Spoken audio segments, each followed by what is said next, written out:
안녕하세요, 청취자 여러분. 우리는 지금 역사의 전환점에 서 있습니다. 조지아 이민국 사태라는 겉보기에는 작은 행정적 혼란이 실은 거대한 지각 변동의 신호탄이었음을 목격하고 있습니다.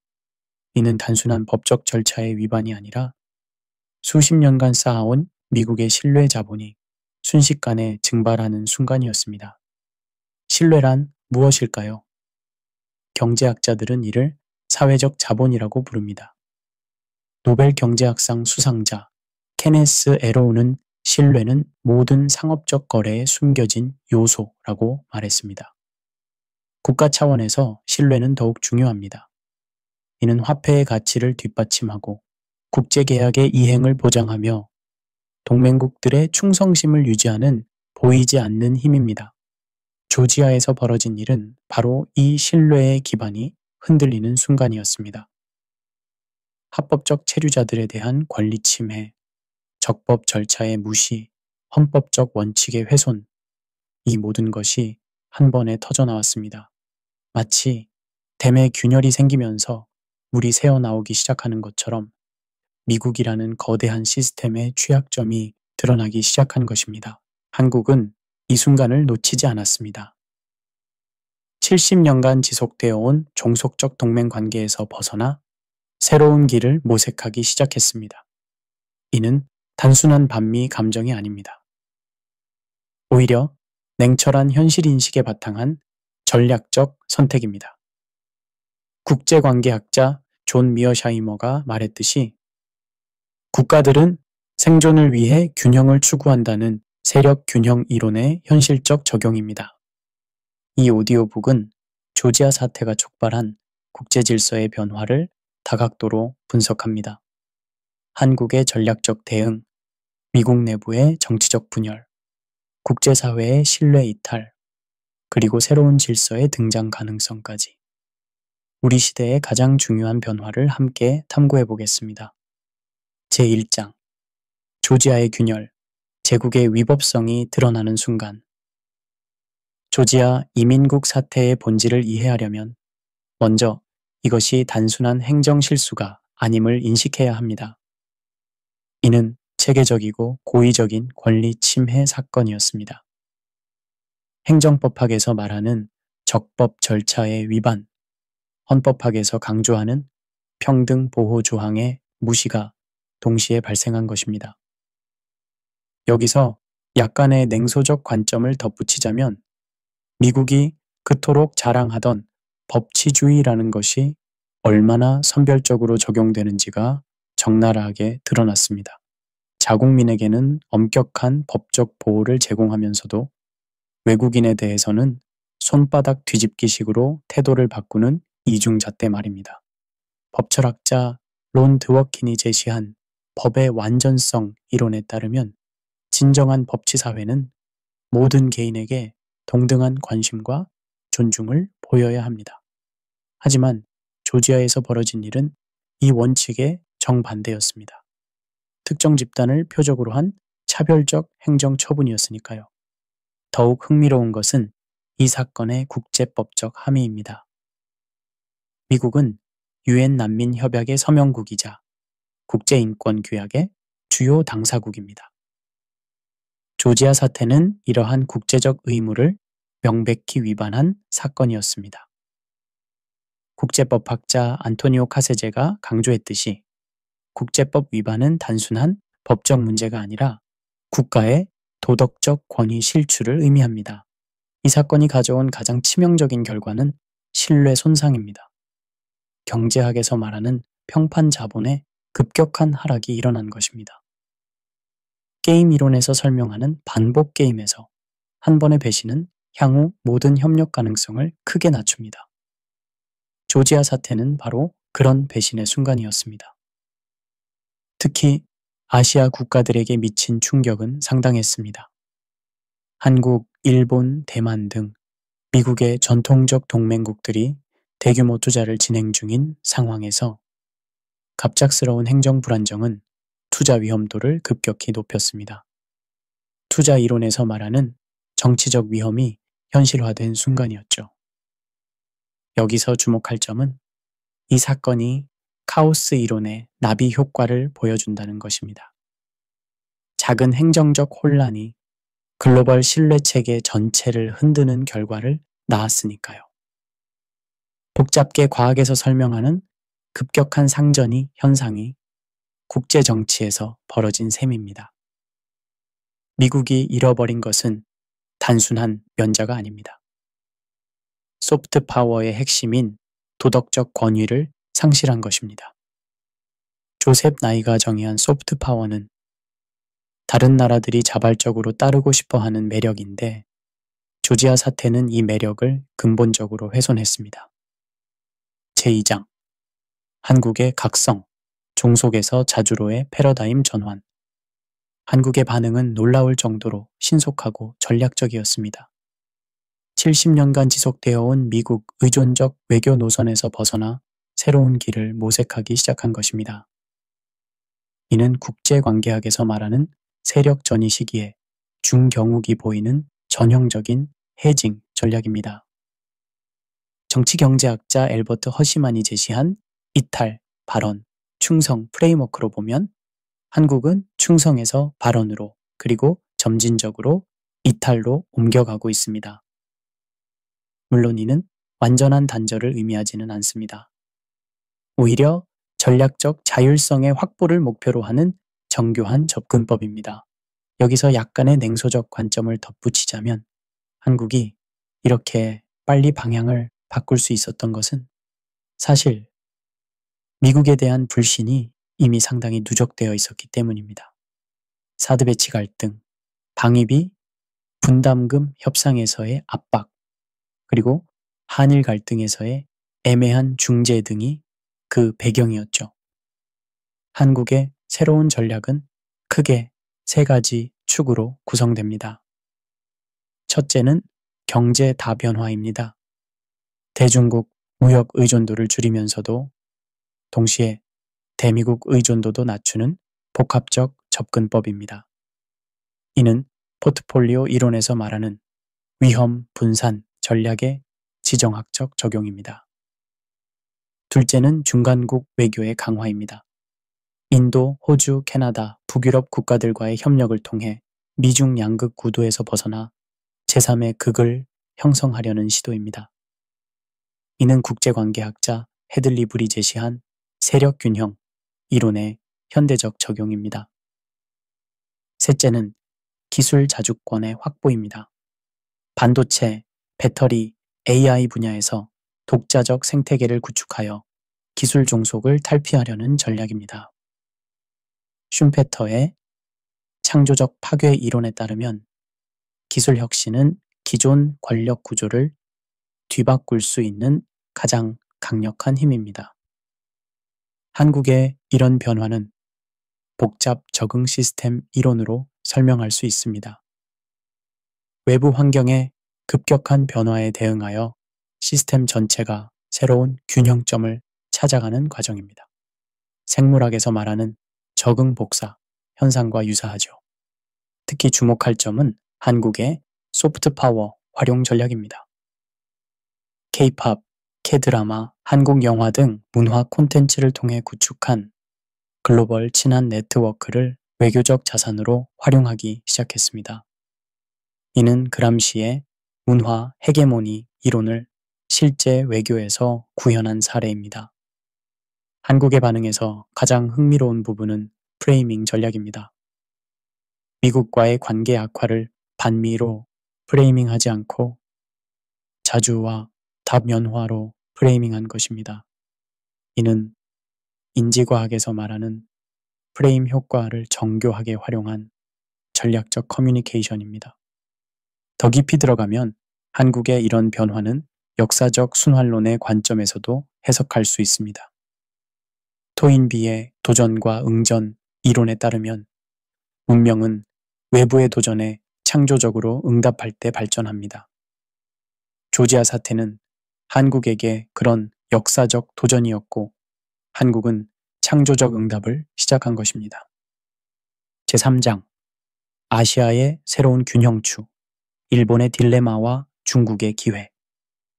아시아 지역에서 벌어지고 있는 변화는 마치 거대한 체스 게임을 보는 것 같습니다. 각국이 새로운 균형점을 찾기 위해 조심스럽게 수를 두고 있는 상황입니다. 특히 일본의 딜레마는 흥미로운 케이스 스터디를 제공합니다.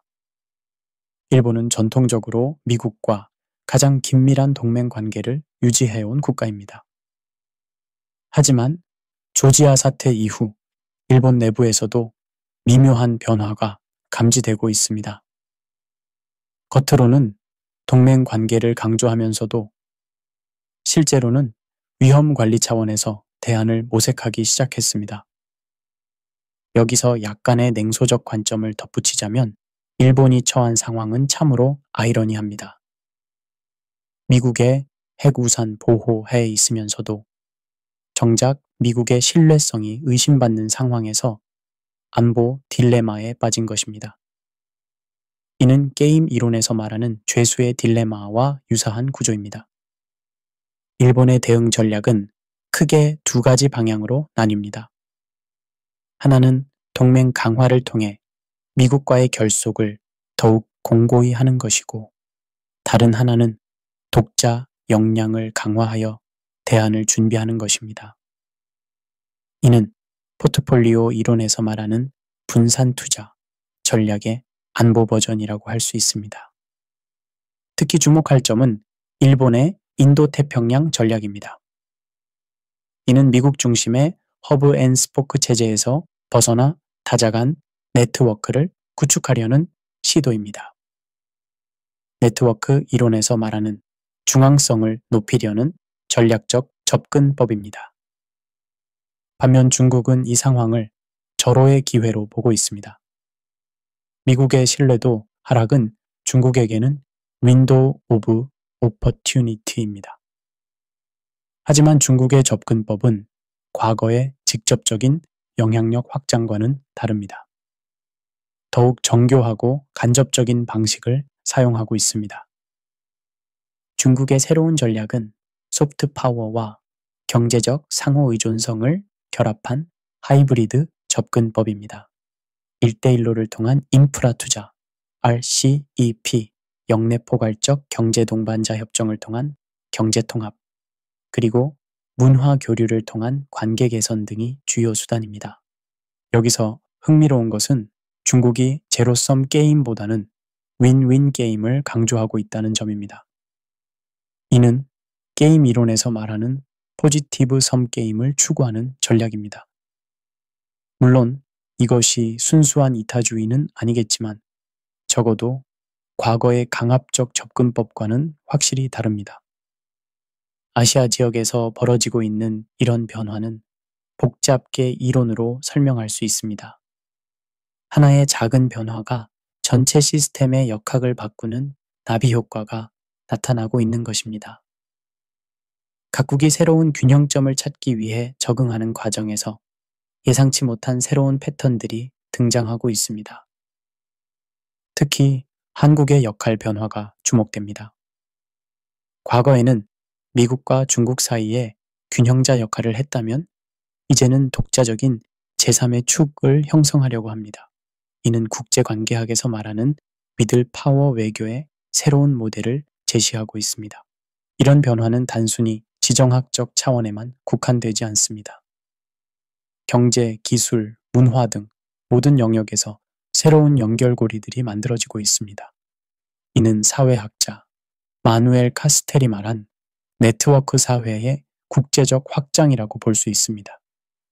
제4장 유럽의 전략적 각성 대서양 너머의 독립선언 유럽의 반응은 한국보다 더욱 극적이었습니다. 조지아 사태는 유럽 지도자들에게 미국의 신뢰성 위기를 적나라하게 보여주는 사건이었기 때문입니다. 특히 독일과 프랑스를 중심으로 한 유로존의 대응은 전략적 자율성이라는 키워드로 요약할 수 있습니다. 여기서 약간의 냉소적 관점을 덧붙이자면 유럽이 이렇게 빨리 움직일 수 있었던 것은 사실 트럼프 일기 때부터 이미 탈미국 준비를 해왔기 때문입니다. 나토 분담금 논쟁, 이란 핵협정 탈퇴, 파리 기후 협정 탈퇴 등을 경험하면서 이미 미국에 대한 신뢰는 상당히 흔들려 있었죠. 독일의 변화가 특히 주목됩니다. 전후 70년간 대서양주의를 견지해온 독일이 이제 유럽 중심주의로 선회하고 있습니다.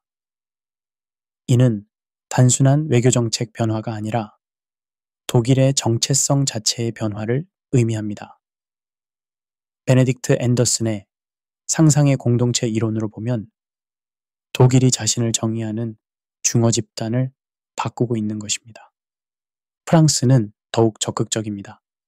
마크롱의 유럽 주권 개념은 조지아 사태 이후 더욱 구체화되고 있습니다.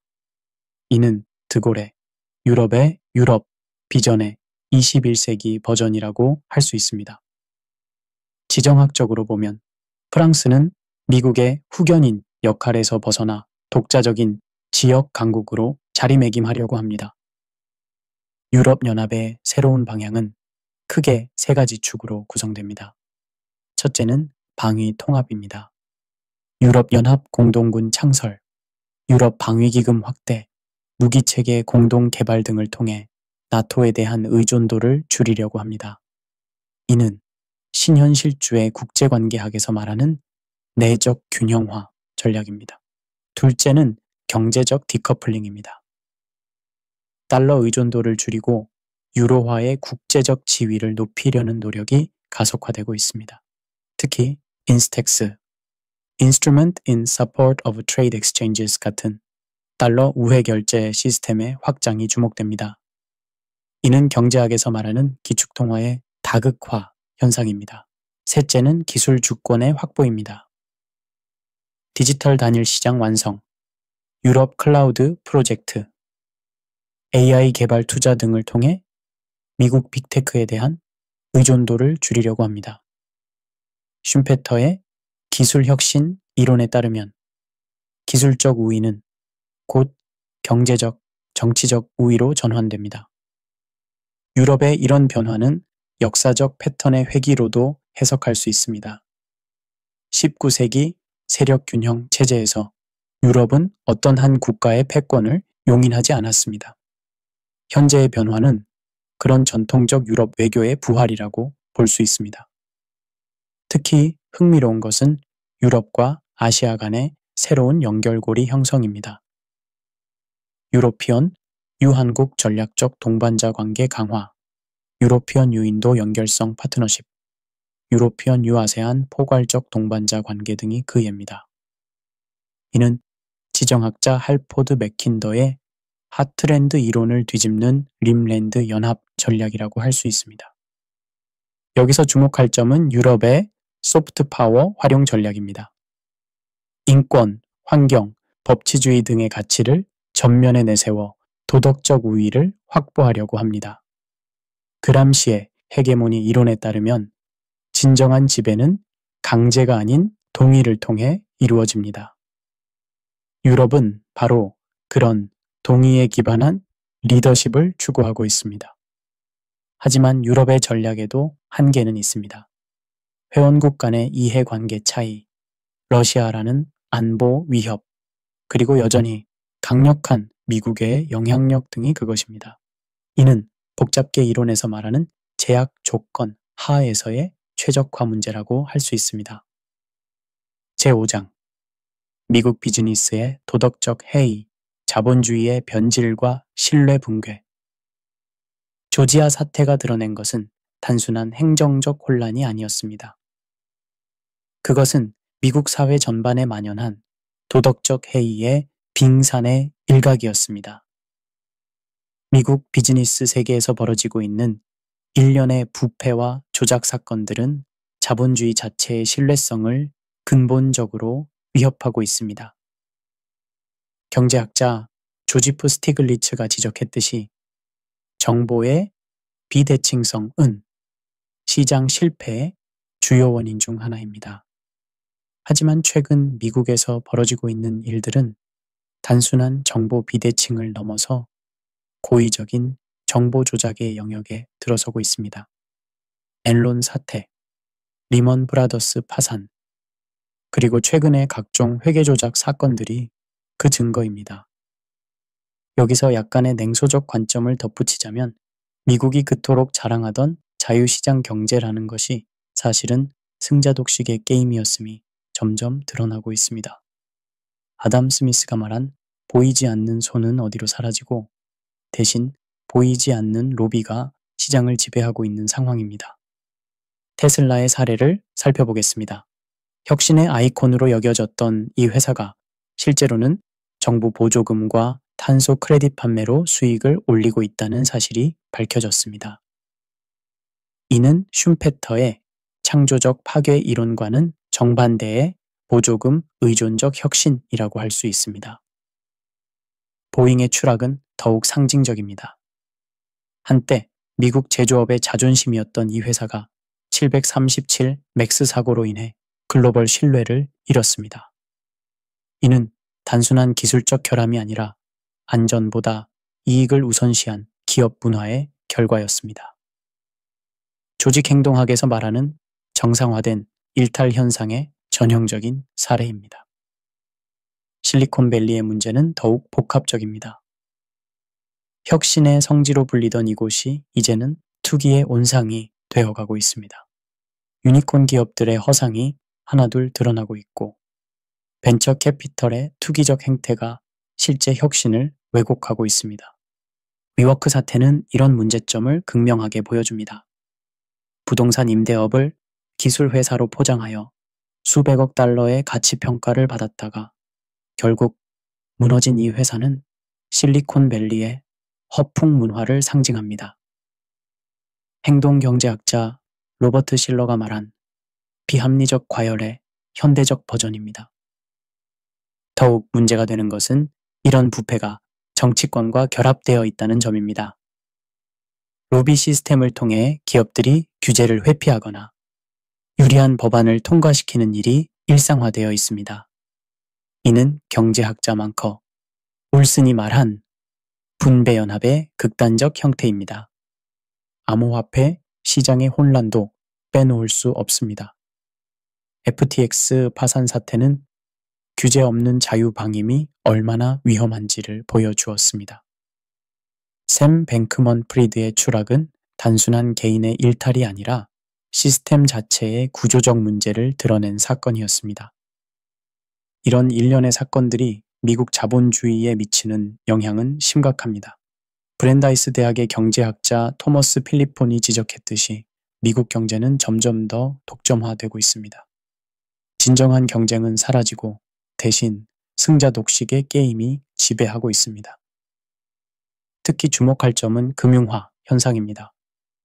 실물 경제보다 금융 거래가 더 큰 비중을 차지하게 되면서 경제 전체가 투기적 성격을 띠게 되었습니다. 이는 하이먼 민스키의 금융 불안정성 가설이 현실화되고 있음을 의미합니다. 글로벌 기업들의 반응도 변화하고 있습니다. 한국의 삼성, 일본의 소니, 독일의 지멘스 등이 미국 투자를 재검토하고 있습니다. 이는 단순한 정치적 고려가 아니라 순수한 비즈니스 리스크 관리 차원에서의 판단입니다. 여기서 역설적인 것은 미국이 추구해온 신자유주의가 결국 자본주의 자체의 신뢰를 훼손하고 있다는 점입니다. 칼 폴라니가 예언한 시장의 자기 파괴적 경향이 현실화되고 있는 것입니다. 이런 상황에서 대안적 자본주의 모델들이 주목받고 있습니다. 독일의 사회적 시장 경제, 북유럽의 복지 자본주의, 그리고 한국의 혁신주도 성장 모델 등이 그것입니다. 이들은 모두 시장 메커니즘을 존중하면서도 동시에 사회적 책임과 장기적 지속 가능성을 중시합니다. 제6장 달러 패권의 황혼, 기축통화의 심리적 기반이 흔들리다. 달러의 패권은 군사력이나 경제력만으로 유지되는 것이 아닙니다. 그것은 무엇보다도 신뢰라는 심리적 기반 위에 서 있습니다. 조지아 사태와 일련의 미국 내부 혼란은 바로 이 심리적 기반을 흔들고 있습니다. 경제사학자 베리 아이켄 그린이 설명했듯이 기축통화의 지위는 네트워크 효과에 의해 유지됩니다. 많은 사람들이 사용할수록 더욱 유용해지는 특성 때문에 기존 기축통화를 대체하기는 매우 어렵습니다. 하지만 일단 신뢰가 흔들리기 시작하면 그 변화는 급격하게 진행될 수 있습니다. 여기서 약간의 냉소적 관점을 덧붙이자면 달러 패권이라는 것이 사실은 신뢰라는 환상 위에 세워진 거대한 신기루였을 수도 있습니다. 닉슨 쇼크로 근본 위제가 폐지된 1971년 이후 달러는 오직 미국의 약속에만 의존하고 있었으니까요. 현재 여러 국가들이 달러 의존도를 줄이려는 움직임을 보이고 있습니다. 중국과 러시아의 위안화 루블 직접 거래, 인도의 루피 결제 시스템 확대, 그리고 EU의 인스택 시스템 등이 그 예입니다. 이는 개별적으로는 작은 변화지만 누적되면 달러 수요에 상당한 영향을 미칠 수 있습니다. 한국도 이런 흐름에 적극적으로 참여하고 있습니다. 한중 통화 스와프 확대, 원화, 위안화, 직접 거래 활성화, 그리고 아시아 역내 통화 협력 강화 등이 주요 정책입니다. 이는 단순한 경제적 고려를 넘어서 전략적 자율성 확보의 차원에서 접근하고 있습니다. 암호화폐의 등장도 달러 패권에 새로운 도전을 제기하고 있습니다. 비트코인, 이더리움 등의 탈중앙화 화폐는 아직 기축통화를 대체하기에는 부족하지만 중앙은행 디지털 화폐의 발전과 함께 새로운 가능성을 열고 있습니다. 특히 중국의 디지털 위안화 프로젝트는 주목할 만합니다. 이는 단순한 디지털 화폐가 아니라 국제결제 시스템 자체를 바꿀 수 있는 잠재력을 가지고 있습니다. 만약 1대1로 참여국들이 디지털 위안화를 활용한 결제 시스템을 구축한다면 달러 우회 거래가 크게 확산될 수 있습니다. 유럽도 디지털 유로 프로젝트를 추진하고 있습니다. 이는 달러 의존도를 줄이면서 동시에 유럽의 디지털 주권을 확보하려는 시도입니다. 22 유로의 역할을 확대하려고 합니다. 더욱 근본적인 변화는 다극화입니다. 단일 기축통화 체제에서 복수 기축통화 체제로의 전환이 진행되고 있는 것입니다. 이는 역사적으로 보면 19세기 말 영국 파운드 패권이 쇠퇴하던 시기와 유사한 패턴입니다. 국제통화기금의 특별 인출권 확대 논의도 이런 맥락에서 해석할 수 있습니다. SDR은 달러, 유로, 위안화, 엔, 파운드로 구성된 통화 바스켓인데 이를 국제결제에 더 활용하자는 논의가 늘어나고 있습니다. 여기서 흥미로운 것은 기술적 혁신이 이런 변화를 가속화하고 있다는 점입니다. 블록체인 기술, 인공지능, 양자 컴퓨팅 등이 기존 금융 시스템의 구조적 변화를 이끌고 있습니다. 이는 슌페터의 창조적 파괴 이론이 화폐 영역에서 실현되고 있음을 의미합니다. 하지만 달러 패권의 종료가 곧 미국의 몰락을 의미하지는 않습니다. 역사적으로 보면 기축통화의 변화는 점진적이고 복합적인 과정입니다. 영국이 파운드 패권을 잃었지만 여전히 중요한 국가로 남아있듯이 미국도 달러 패권 이후에 새로운 역할을 찾아갈 것입니다.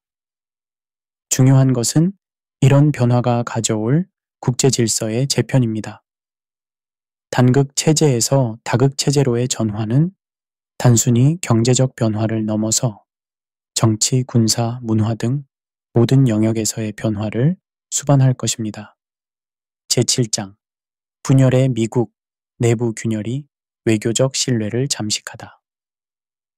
조지아 사태가 드러낸 가장 충격적인 사실 중 하나는 미국 내부의 깊은 분열이었습니다. 이는 단순한 정책 차이를 넘어서 미국이라는 국가의 정체성 자체를 흔드는 근본적인 균열입니다.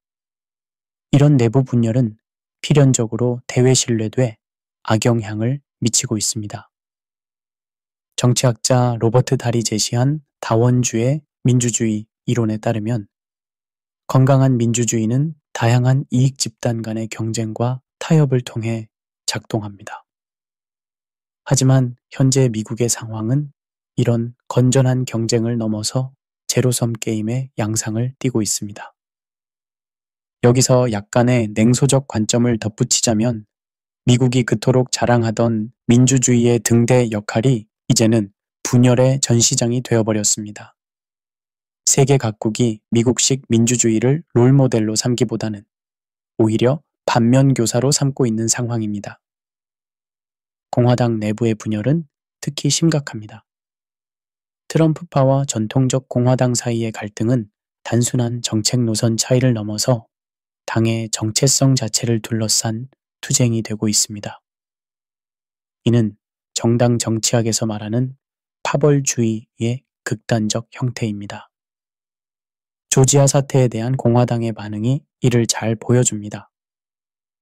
트럼프파는 이를 강력한 이민 정책의 필요성으로 정당화하려 했지만 전통적 공화당 세력은 경제적 악영향을 우려했습니다.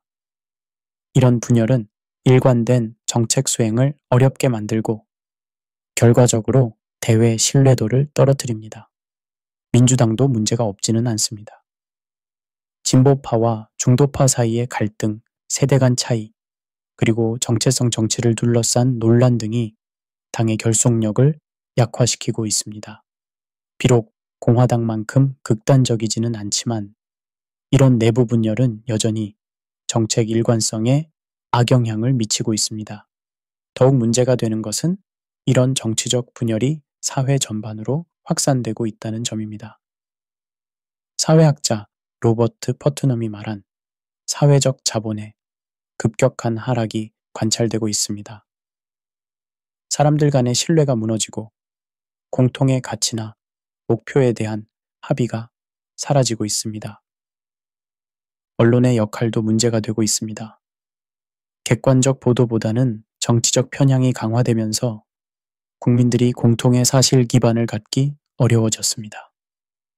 이는 위르겐 하버마스가 말한 공론장의 파편화를 의미합니다.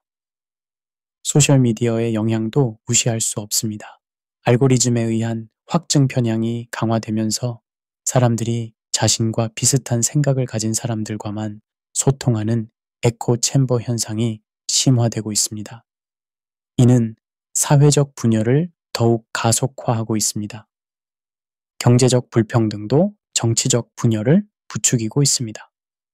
토마 피케티가 지적했듯이 경제적 불평등의 심화는 정치적 불안정으로 이어질 수 있습니다. 미국의 경우 상위 1%와 나머지 99% 사이의 격차가 계속 벌어지면서 사회적 갈등이 증폭되고 있습니다. 이런 내부 분열이 대외 정책에 미치는 영향은 심각합니다. 정책의 일관성이 떨어지고 정권이 바뀔 때마다 외교 노선이 급변할 가능성이 높아집니다. 이는 동맹국들에게 정책 불확실성을 높이고 장기적 협력을 어렵게 만듭니다. 특히 주목할 점은 소프트 파워의 급격한 하락입니다. 조셉 나이가 정의한 소프트 파워는 다른 나라들이 자발적으로 따르고 싶어 하는 매력인데 현재 미국의 모습은 그런 매력과는 거리가 멀어 보입니다. 국제기구에서의 영향력도 약화되고 있습니다. UN, 세계보건기구, 세계무역기구 등에서 미국의 리더십이 예전 같지 않다는 평가가 늘어나고 있습니다. 이는 다자주의 체제에서 미국의 입지를 약화시키고 결과적으로 글로벌 거버넌스의 공백을 만들어내고 있습니다. 하지만 이런 분열이 영구적인 것은 아닙니다. 역사적으로 보면 미국은 남북전쟁, 대공황, 베트남 전쟁 등 심각한 위기를 겪으면서도 결국 회복해 왔습니다. 중요한 것은 이번에도 그런 회복력을 발휘할 수 있느냐는 점입니다. 제8장 새로운 질서의 탄생, 다극화 시대의 새로운 게임 규칙. 우리는 지금 국제 질서의 근본적 전환점에 서 있습니다. 2차 대전 이후 70여 년간 지속되어 온 미국 중심의 단극 체제가 흔들리고 새로운 다극 체제가 등장하고 있습니다. 이는 단순한 세력 교체가 아니라 게임 규칙 자체의 변화를 의미합니다. 국제관계학자 그레이엄 앨리슨이 제시한 투키디데스 함정 이론에 따르면 기존 패권국과 신흥강국 간의 갈등은 불가피합니다. 하지만 현재 벌어지고 있는 변화는 단순한 미중 갈등을 넘어서 더욱 복합적인 양상을 띠고 있습니다. 여기서 약간의 냉소적 관점을 덧붙이자면 새로운 질서라고 해서 반드시 더 좋은 질서는 아닐 수도 있습니다. 다극화는 안정성보다는 불확실성을 높일 가능성이 크니까요.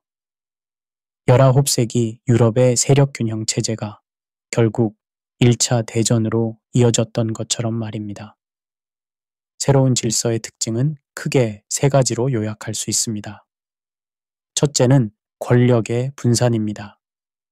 미국 혼자서 모든 것을 결정하던 시대가 끝나고 여러 국가들이 각자의 영향력을 행사하는 시대가 오고 있습니다. 이는 정치학에서 말하는 권력의 확산 현상입니다.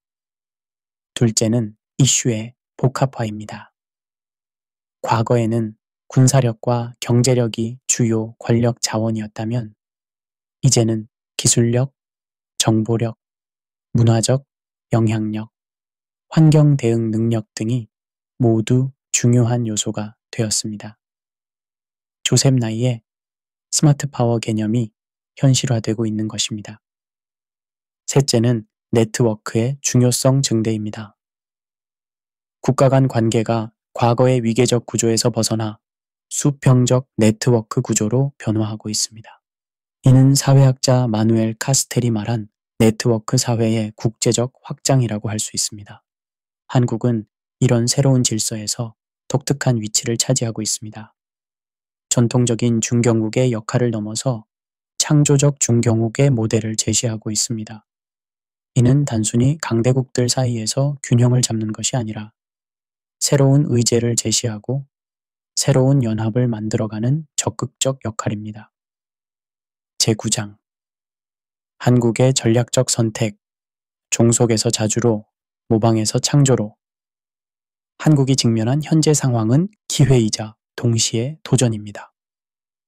70년간 지속되어 온 종속적 동맹 관계에서 벗어나 진정한 자주 외교의 길을 개척할 수 있는 역사적 기회가 열렸지만 동시에 그 과정에서 수반될 위험과 불확실성도 만만치 않습니다. 한국의 새로운 전략은 크게 네 가지 축으로 구성됩니다. 첫째는 경제적 다변화입니다. 특정 국가에 대한 과도한 의존에서 벗어나 글로벌 가치 사슬에서의 위상을 높이는 것입니다. 이는 경제학에서 말하는 포트폴리오 다양화 전략의 국가적 적용입니다. 여기서 약간의 냉소적 관점을 덧붙이자면 한국이 이런 다변화 전략을 추진할 수 있게 된 것은 역설적으로 강대국들의 실망스러운 행태 덕분입니다. 미국의 신뢰도 하락, 중국의 경제 보복, 일본의 수출 규제 등이 오히려 한국으로 하여금 독자적 길을 모색하게 만든 것입니다. 둘째는 기술적 자주권의 확보입니다. 반도체, 배터리, 바이오, AI 등 핵심 기술 분야에서 독자적 생태계를 구축하여 기술 종속에서 벗어나는 것입니다. 이는 슌페터의 혁신 이론과 포터의 경쟁 우위 이론을 결합한 전략이라고 할 수 있습니다.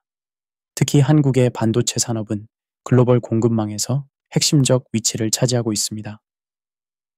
삼성과 SK하이닉스가 메모리 반도체 시장의 70% 이상을 점유하고 있어 이는 한국에게 상당한 기술적 레버리지를 제공합니다. 이런 위상을 바탕으로 한국은 기술 외교에서 더 큰 발언권을 확보할 수 있습니다. 셋째는 문화적 소프트 파워의 전략적 활용입니다. K-팝, K-드라마, 한국 영화 등이 만들어낸 한류 현상을 단순한 문화 수출을 넘어서 외교적 자산으로 활용하는 것입니다. 이는 조셉 나이의 소프트 파워 이론을 창조적으로 적용한 사례입니다. 흥미로운 것은 한국의 문화 콘텐츠가 전 세계적으로 인기를 끌고 있는 이유입니다.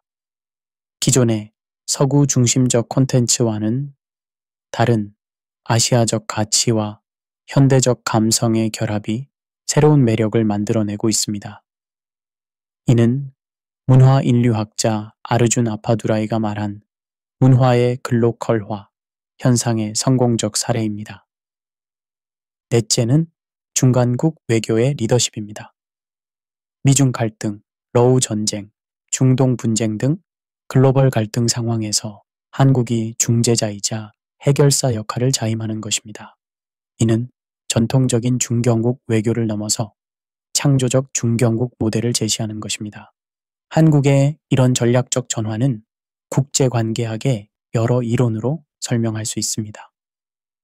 신현실주의적 관점에서는 균형화 전략으로, 신자유주의적 관점에서는 제도적 협력 전략으로, 구성주의적 관점에서는 정체성 재구성 전략으로 해석할 수 있습니다. 특히 주목할 점은 한국이 추구하는 전략적 모호성입니다. 명확한 진영 선택을 피하면서 상황에 따라 유연하게 대응하는 전략입니다. 이는 게임 이론에서 말하는 혼합 전략의 국제정치적 적용이라고 할 수 있습니다. 하지만 이런 전략에는 위험도 따릅니다. 첫째는 신뢰도 문제입니다. 모든 국가와 좋은 관계를 유지하려다 보면 정작 중요한 순간에 아무도 믿어주지 않을 수 있습니다. 둘째는 역량의 한계입니다. 중견국인 한국이 감당할 수 있는 국제적 역할에는 분명한 한계가 있습니다. 셋째는 내부 갈등의 위험입니다. 새로운 외교 노선을 둘러싸고 국내 정치적 갈등이 심화될 수 있습니다. 이는 로버트 퍼트넘의 투수준 게임 이론에서 말하는 국내외 정치의 상호작용 문제입니다. 그럼에도 불구하고 한국의 선택은 불가피하고 또 현명합니다. 급변하는 국제 질서에서 기존의 종속적 위치를 고수한다면 한국은 영원히 주변부 국가로 남을 수밖에 없습니다. 월러스타인의 세계체제 이론에 따르면 주변부에서 핵심부로 올라서려면 체제 전환기를 활용해야 합니다. 한국이 보여주고 있는 변화는 다른 중견국들에게도 중요한 시사점을 제공합니다. 호주, 캐나다, 멕시코, 터키 등도 비슷한 고민을 하고 있기 때문입니다. 한국의 성공 여부는 이들 국가의 전략적 선택에도 영향을 미칠 것입니다. 더 나아가 한국의 실험은 포스트 헤게모니 시대에 새로운 국제 질서 모델을 제시할 수 있습니다. 단일, 패권국 중심의 위계적 질서가 아니라 다양한 중견국들이 네트워크를 형성하여 협력하는 수평적 질서 말입니다. 이는 복잡계 과학에서 말하는 창발 현상과 유사합니다. 개별 요소들의 상호작용에서 예상치 못한 새로운 질서가 나타나는 것입니다. 한국을 비롯한 중견국들의 연대가 그런 새로운 질서를 만들어낼 수 있을지 주목됩니다. 제10장 미래를 향한 선택, 신뢰의 회복과 새로운 질서의 구축. 우리는 지금 역사의 갈림길에 서 있습니다. 조지아 사태로 시작된 신뢰의 위기는 단순한 일회성 사건이 아니라 기존 국제 질서의 근본적 한계를 드러낸 상징적 사건이었습니다. 이제 우리에게는 선택이 필요합니다. 기존의 낡은 질서를 억지로 유지할 것인가, 아니면 새로운 질서를 만들어갈 것인가. 미래의 국제 질서는 세 가지 시나리오 중 하나로 전개될 가능성이 큽니다. 첫 번째는 미국 패권의 회복 시나리오입니다. 미국이 내부 분열을 수습하고 국제적 신뢰를 회복하여 다시 글로벌 리더십을 발휘하는 경우입니다.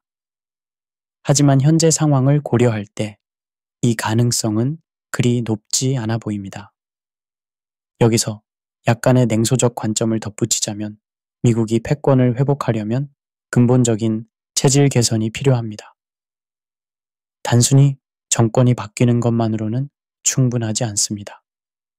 사회 전반의 도덕적 해이, 경제적 불평등, 정치적 분열 등의 구조적 문제를 해결해야 하는데 이는 말처럼 쉬운 일이 아닙니다. 두 번째는 중국 패권의 등장 시나리오입니다. 미국의 쇠퇴와 함께 중국이 새로운 패권국으로 부상하는 경우입니다. 하지만 이 역시 많은 장애물이 있습니다. 중국에 대한 국제사회의 경계, 내부의 경제적 문제, 그리고 권위주의적 체제의 한계 등이 그것입니다. 세 번째이자 가장 가능성이 높은 것은 다극화 질서의 등장입니다. 단일 패권국이 아니라 여러 지역 강국들이 각자의 영향권을 형성하고 이들 간의 경쟁과 협력을 통해 새로운 균형이 만들어지는 시나리오입니다. 이런 다극화 질서에서 한국의 역할은 매우 중요합니다.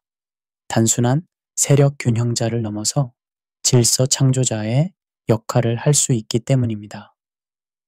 한국이 가진 독특한 장점들, 기술력, 문화력, 외교적 균형 감각을 활용하면 새로운 형태의 국제협력 모델을 제시할 수 있습니다. 하지만 이런 긍정적 전망에도 불구하고 여러 도전 과제들이 남아 있습니다. 첫째는 역량의 한계입니다. 중경국인 한국이 감당할 수 있는 국제적 역할에는 분명한 한계가 있습니다. 무리한 역할 확대는 오히려 역효과를 낳을 수 있습니다. 둘째는 지정학적 제약입니다. 한반도라는 지정학적 위치는 기회이자 동시에 제약입니다. 주변 강국들의 이해관계가 복잡하게 얽혀 있어 한국의 자율적 행동에는 한계가 있습니다. 셋째는 내부 역량의 문제입니다. 새로운 국제적 역할을 수행하려면 그에 상응하는 내부 역량이 필요합니다. 인적 자원, 제도적 역량, 사회적 합의 등이 뒷받침되어야 합니다. 그럼에도 불구하고 한국이 걸어가고 있는 길은 옳은 방향입니다. 급변하는 국제 질서에서 수동적으로 적응하기보다는 능동적으로 질서를 만들어가는 것이 올바른 선택입니다. 이는 역사의 주체가 되느냐, 객체가 되느냐의 문제입니다. 중요한 것은 이런 변화를 지속 가능하게 만드는 것입니다. 정권이 바뀌어도 일관성을 유지할 수 있는 초당적 합의가 필요합니다. 또한 국민들의 이해와 지지도 중요합니다. 새로운 외교 노선이 성공하려면 국민적 공감대가 형성되어야 합니다. 더 나아가 한국의 실험이 성공한다면 이는 다른 중경국들에게도 중요한 모델이 될 것입니다. 강대국 중심의 기존 질서에 대한 대안을 제시할 수 있기 때문입니다. 이는 단순히 한국만의 성공이 아니라 인류 전체를 위한 새로운 가능성의 제시가 될 것입니다. 결론. 하나님의 섭리 안에서 바라본 역사의 심판과 희망. 조지아 사태로 시작된 일련의 사건들을 되돌아보면 이것이 단순한 우연이 아님을 깨닫게 됩니다. 역사 속에서 하나님께서는 항상 교만한 자를 낮추시고 겸손한 자를 높이셨습니다. 미국의 신뢰 실추와 한국의 부상도 그런 섭리의 일부로 보입니다. 성경은 잠언 16장 18절에서 분명히 말씀합니다. 교만은 패망의 선봉이요 거만한 마음은 넘어짐의 앞잡이니라. 미국이 겪고 있는 현재의 위기는 단순한 정치적 혼란이 아니라 교만과 탐욕이 가져온 영적 심판의 결과로 보입니다. 조지아 사태에서 드러난 위법성과 도덕적 해이는 그런 심판의 징표입니다. 반면 한국의 부상은 겸손함과 근면함의 결실입니다. 70년간 종속적 지위에서도 묵묵히 실력을 쌓아온 한국이 이제 국제 무대에서 주목받는 것은 우연이 아닙니다. 하지만 이런 변화가 단순히 민족주의적 자부심을 위한 것이어서는 안 됩니다.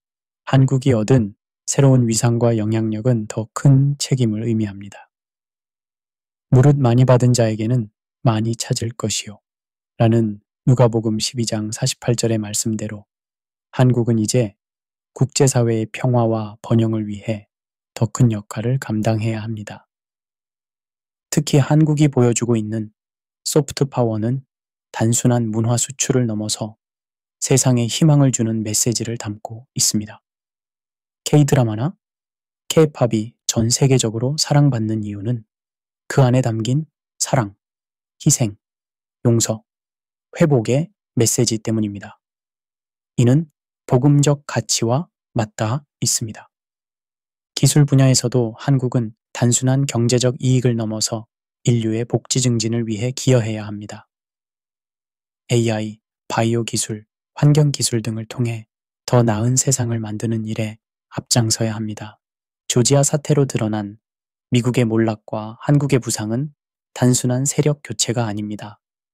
이는 하나님께서 인류 역사를 통해 보여주시는 더 큰 계획의 일부입니다. 세상의 권력은 유한하지만 하나님의 뜻은 영원합니다. 오늘날의 변화 속에서도 궁극적으로는 하나님의 의와 평화가 실현되어 갈 것입니다. 한국이 그 일에 쓰임받는 민족이 되기를 소망하며 동시에 겸손함을 잃지 않기를 기도합니다. 여러분께서 끝까지 경청해 주셔서 감사합니다.